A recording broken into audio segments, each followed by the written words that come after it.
దినోత్సవ శుభాకాంక్షలు తెలియజేసుకుంటున్నాను. అలాగే ఈ మహిళా దినోత్సవం సందర్భంగా ఇంకొక మాట చెప్పాలనుకుంటున్నాను.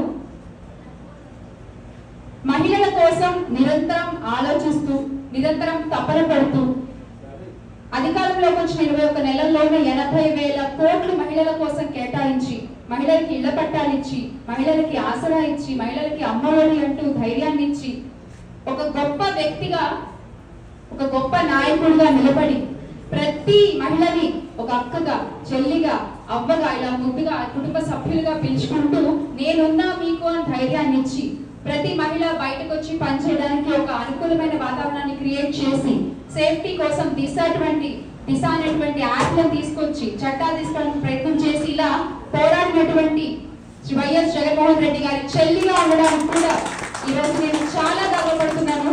ఈ మహిళా దినోత్సవం సందర్భంగా జగన్మోహన్ రెడ్డి గారికి మహిళలందరి తరపు నుంచి కూడా ప్రత్యేక కృతజ్ఞతలు ప్రత్యేక ధన్యవాదాలు తెలియజేసుకుంటూ ఎస్ త్వరలోనే మళ్ళీ ఆయన ఆంధ్ర రాష్ట్ర ముఖ్యమంత్రిగా చూడబోతున్నామని మహిళలందరూ కూడా ఈసారి అన్న వైపు నిలబడి అన్నని మళ్ళీ గెలిపించుకుంటారని మాటిస్తూ అన్నకి ఈ సందర్భంగా మరొకసారి మహిళలందరికీ కూడా మహిళా దినోత్సవ శుభాకాంక్షలు. Thank you.